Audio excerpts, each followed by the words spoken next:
கல்வியிலும் பண்பாட்டிலும் பாரம்பரியத்திலும் வரலாறு நெடுகிலும் உயர்ந்து வந்து வந்திருக்கிற காரைக்குடியில் வாழ்கின்ற எமது அருமை உறவுகள் அனைவருக்கும் வணக்கம்.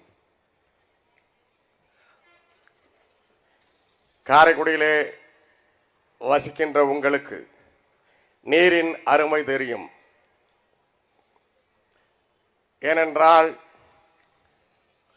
கடற்கோளிலிருந்து கரையேறி எங்கே நீர் இல்லையோ அங்கே வசிப்பதாக முடிவு செய்து நீண்ட நெடுங்காலத்திற்கு முன்பாகவே காரைக்குடியை நோக்கி வந்தவர்கள் நீங்கள் என்று உங்களுடைய வரலாற்றிலே பதிவு செய்திருக்கிறீர்கள்.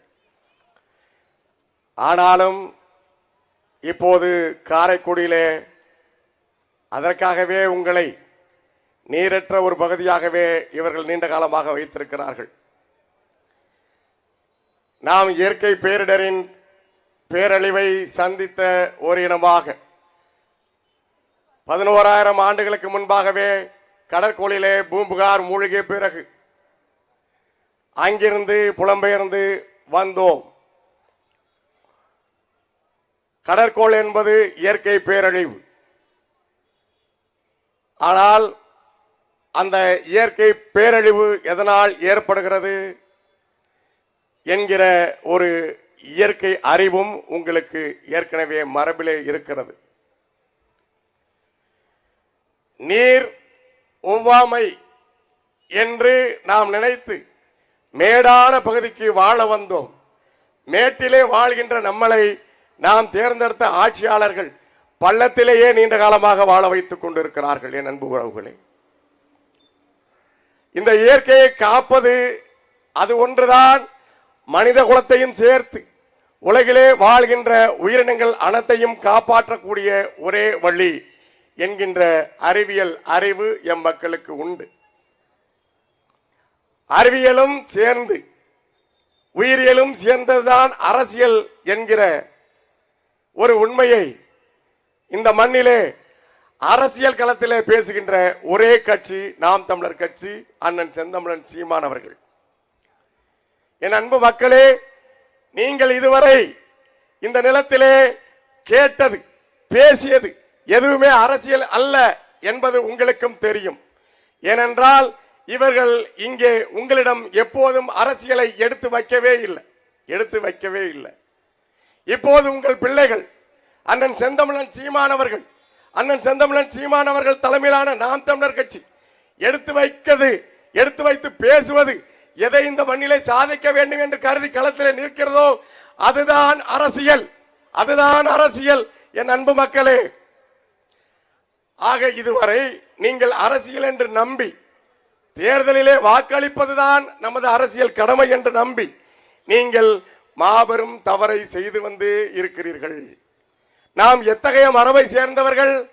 மன்னனே தவறு செய்தாலும், அது பாண்டியன் நெடுஞ்செழியனே ஆனாலும், ஹலோ மிஸ்டர் பாண்டியன் நெடுஞ்செழியன் அப்படின்னு கூப்பிட்டா யாரு? நம்ம அப்பத்தா பாட்டி. டேய், நீ எல்லாம் மன்னனடா, தேரா மன்னா செப்போது உடையேன் என்று அவனுடைய மண்டபத்திலே நுழைந்து ஆவேசத்தோடு நுழைந்து உன்னை நாடி உன் மண்ணை நம்பி இங்கே வணிகம் செய்வதற்காக யார் மாசாத்வானின் மகன் இந்த மண்ணை பூம்புகாரில் இருந்து தேடி நம்பி நானும் என் கணவனும் வந்தோம். ஆனால் நீ உன்னுடைய பொற்கொல்லன், உன்னுடைய கல்வன் திருடிய என்னுடைய கார் சிலம்பை என் கணவன் திருடினான் என்று ஒரு நீதியை வழங்கி என் கணவனை கொண்டாயே. நீ எல்லாம் மன்னனடா, உனக்கு சரியான நீதி தெரியுமா தெரியாதா? என் மண்ணை ஆண்டவன் யார்? புறாவுக்காக தன்னுடைய துணையை அறுத்து கொடுத்த சீப சக்கரவர்த்தி ஆண்டான். தன்னுடைய ஆராய்ச்சி மணி அடித்து ஒரு பசு நீதியை வேண்டியதற்காக தன்னுடைய மகன் மீது தேர்காலை ஏற்றிக்கொண்ட மனுநீதி சோழன் ஆண்ட மண்ணிலிருந்து வந்தவள் இந்த கண்ணகி என் கணவன் கல்வனா என்று மன்னனை கேள்வி கேட்ட மரபிலிருந்து வந்த எமக்களே, நீண்ட நெடுங்காலமாக இங்கே அரசியல் என்ற பெயரில் இவர்கள் செய்து கொண்டிருக்கிற அனைத்து அயோக்கியத்தனங்களையும் சகித்துக் கொண்டு நீங்கள் தொடர்ந்து அவர்களுக்கே வாக்களித்து வருகிறீர்களே. நம்முடைய மரபு என்னானது? சரி, பாட்டி ரொம்ப பழசு அப்படின்னு நினைக்கிறீங்களா? கம்பன் அவளுக்கு இன்னும் முன்னாடி மன்னவனும் நீயோ வள நாடு முனதோ என்று நீ எல்லாம் மன்னனடா, இந்த நாடு ஒன்னையெல்லாம் என் தமிழால நான் பாடுவேனா? அயோக்கிய பயல என்று கேட்ட கம்பனை ஆண்டு காலம் கொண்டாடுறீங்கல்ல, அந்த கம்பனை போற்றி வழங்குறீங்கல்ல, அப்ப யாரு கேட்கணும்? நீங்க தான் கேள்வி கேட்கணும். யாரை கேட்கணும்? நீங்க யாருக்கு வாக்களித்து யாரை ஆட்சி அதிகாரத்தில் அமர்த்தீர்களோ அந்த அதிகாரத்தை வைத்து ஒட்டுமொத்த தமிழ்நாடையும் சுடுகாடாக ஆக்கி கொண்டிருக்க அயோக்கியர்களை, என் மக்களே, உங்கள் பிள்ளைகள் வந்து கேட்க வேண்டிய நிலையிலே வைத்திருப்பது யார்? தவறு செய்வது மனித இயல்பு, அதை தொடர்ந்து செய்வதுதான் பெரிய தவறு என்கிறார்கள். நீங்கள் உங்கள் வாழ்க்கையை செம்மையாக அமைத்துக் கொண்டிருந்தவர்கள், பண்பாட்டிலே, கண்ணியத்திலே, வணிகத்திலே நேர்மையோடு வாழ்கின்ற ஒரு பெரும் சமூகம். ஊரெல்லாம் கூரைக்குடியாக இருந்த காலத்தில் காரைக்குடி என்ற பெயர் எதற்கு வைத்தான்? காரையிலே சுண்ணாம்பிலே முட்டை கலந்து உலகமே வியக்கிற ஒரு கட்டுமானங்களை கொண்ட ஒரு கலைநுட்பம் வாய்ந்த வீடுகளை அமைத்த இந்த பெரும் நகரம் இல்லையா? இல்லையா? இந்தோனேசியாவிலே கடல் கடந்து சென்று இந்தோனேசியா, இன்றைக்கு மியான்மர் என்று சொல்லப்படுகிற பர்மா உள்ளிட்ட பல தெற்காசிய நாடுகளிலே வணிகம் செய்து முத்துக்களையும் பவளங்களையும் விற்பனை செய்து பெரும் வணிகர்களாக, மாசுவாத்தானின் மகன்களாக, பேரன்களாக வாழ்ந்து கொண்டிருக்கின்ற மக்கள், வாழ்க்கையிலே அறத்தை பின்பற்றுகிற மக்கள், அவர்களோடு இணைந்து வாழ்கின்ற அனைத்து சமூக மக்கள் எல்லோரும் அறம் சார்ந்த மக்கள். ஆனால் அரசியலிலே நாம் ஏன் அந்த அறத்தை பின்பற்ற தவறினோம்? என் அன்பு மக்களே, இங்க பேசிய என் தம்பி கூட போகிற போக்கில் பேசுற அந்த வேகத்திலே சிதம்பரம் அவர்களுக்கே ஒரு அதிர்ச்சியை கொடுத்துட்டாரு. அவரு நல்லவர் தான், ஆனா வல்லவரான்னாரு. நான் நல்லவனா? ஐயோ, இப்படி வேற நம்புறாங்களான்னு சிதம்பரம் ஐயாவே உண்மையிலே அதிர்ச்சி அடைஞ்சிருப்பார். அவர் ஒரு வெள்ளை வேட்டி சட்டை கட்டின ஒரு ஆட்சி போல ஒரு மென்மையாக பேசுறோம்லாம் நல்லவன்னு நம்புறோம் பாருங்க. நாம எவ்வளவு பின்பு தங்கியிருக்கோம் பாருங்க. அவர் ரொம்ப அதிராம இப்படி எல்லாம் எங்களுக்கெல்லாம் வலி இருக்கு, வேதனை இருக்கு. எல்லா பேரும் சேர்ந்து இந்த இனத்தையும் இந்த நிலத்தையும் இப்படி ஆக்கிட்டீங்களா? அந்த வழியில இருந்துதான் 2 லட்சம் பேரை கொன்னால, அந்த வெறியில இருந்து, அந்த ரத்தத்தில இருந்து, அந்த ரத்தம் சுட சுட காயாத நிலையில இருந்து, அந்த வலியோடு களத்துக்கு வந்த பிள்ளைகள். உண்மையை பேசுறவன் உறக்கத்தான் பேசுவான், அவனுக்கு அந்த அவசியம் இல்ல, எல்லாருக்கு. அதனால வரதெல்லாம் கூடுதல் லாபம். ஆனாலும் அந்த வெறி, பணவெறி அடங்காதவர்கள், பச்சை ரத்தம் குடித்தவர்கள், இந்தியாவிலே பச்சை ரத்தம் குடித்தவர் ப. சிதம்பரம். பாசி என்பது தீராத பசி. அவருக்கு இந்திய நாட்டையே மொத்தமாக வழக்கொள்ளையாடியவரில் முதன்மையானவர் அவர். அவர் நல்லவர். அப்படிதான் நீங்க நம்பிக்கிட்டு இருந்தீங்க. அந்த பழக்கத்தோட தொடர்ச்சிதான் தம்பி வாயிலையும் அது வந்துருச்சு. அப்படிதான் அவரே அதிர்ச்சி அடைஞ்சிருப்பாரு. யாரு பாசியானம்ல நல்லவரு? 2 லட்சம் பேர் தமிழர் தானே அவரு? தமிழர் தானே அவரு? வேட்டு கட்டினவன் மட்டும் தமிழனா? 2 லட்சம் பேர் கொண்டப்போ என்ன செஞ்சு எடுத்தாங்க? என்ன செஞ்சு எடுத்தாங்க? தமிழன் நல்லவன். எப்படா உலகத்துல எங்க எவன் செத்தாலும் துடிச்சணும், எல்லாரும் யார் செத்தாலும் அழுதணும். ஆட்சி அதிகாரம் வெறும் பதவி பத்தல. எவ்வளவு இருக்கு? பத்தல. இன்னும் பிள்ளைக்கு இத்தனை ஆண்டு காலம். ஏமா இதெல்லாம் உங்களுக்கு தெரியலையா? நான் தான் கேட்கிறேன். கண்ணகியின் அறம், கம்பனின் அறம், இன்னும் வரேன். அவ்வளவு போவண்டா. காரைக்குடிக்கு வந்து கண்ணதாசனை பத்தி பேசாம இருக்க முடியுமா? உண்மையை மட்டுமே பேசிய ஒருத்தன் அவர் தான் அரசியல் இருந்தாரு. நீங்க வனவாசத்தெல்லாம் படிச்சிருக்க வாய்ப்பு இருக்கு. அதனால நீங்க நாங்கதான் திமுகவை தேர்ந்தெடுத்து இல்லையா? திமுக தோல்ல சுமக்கிற இந்த குப்பை கருணாநிதி தொடங்கி எல்லாரும் தொடங்கி சுமந்து கொண்டே இருக்கிற இந்த காங்கிரஸ் இன்னும் உயிர் போட வச்சிருக்கிறது யாரு? காங்கிரஸை ஒட்டுமொத்த தமிழ்நாட்டில் அடித்து புதைத்தவர் அண்ணன் சீமான். அதே 2009 நாடாளுமன்ற தேர்தலையே தலை குப்புற விழுந்து மண்ண கவினாரு.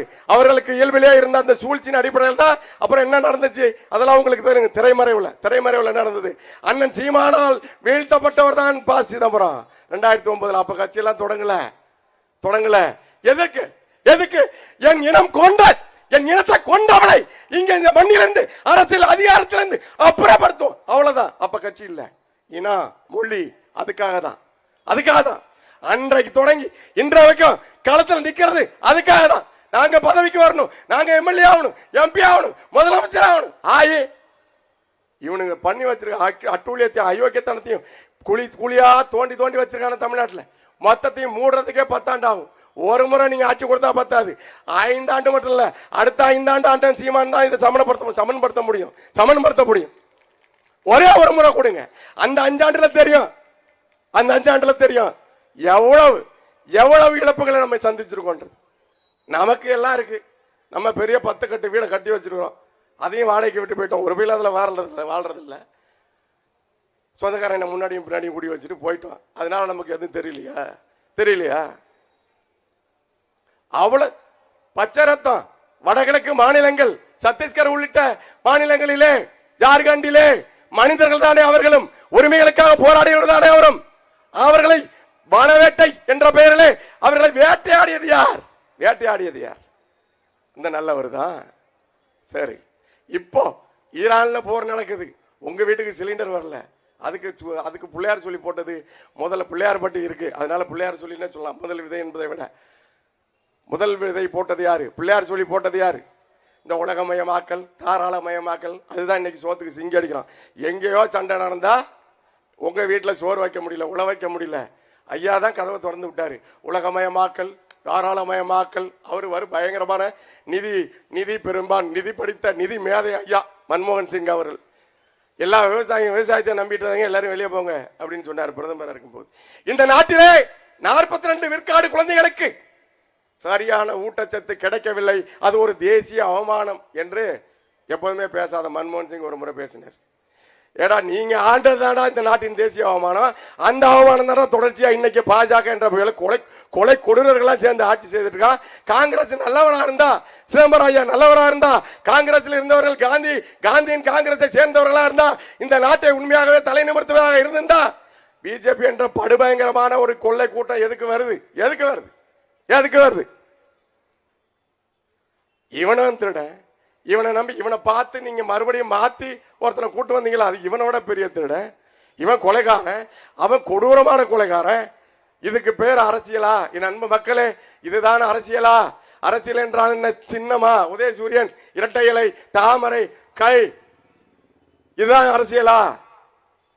அப்ப வாக்கு செலுத்தி விட்டு இவர்கள்ட்ட கையாந்தி நிக்கிறதா? அதான் அரசியலா? 2 நாளா நடக்குது பார். அவன் ஒவ்வொரு முறையும் உனக்கு காட்டுறான், நான் எங்களுடைய அரசியல் என்ன என்று அவன் காட்டிக்கிட்டே இருக்கான். எது அரசியல்? தூய சக்தி அப்படின்னாங்க.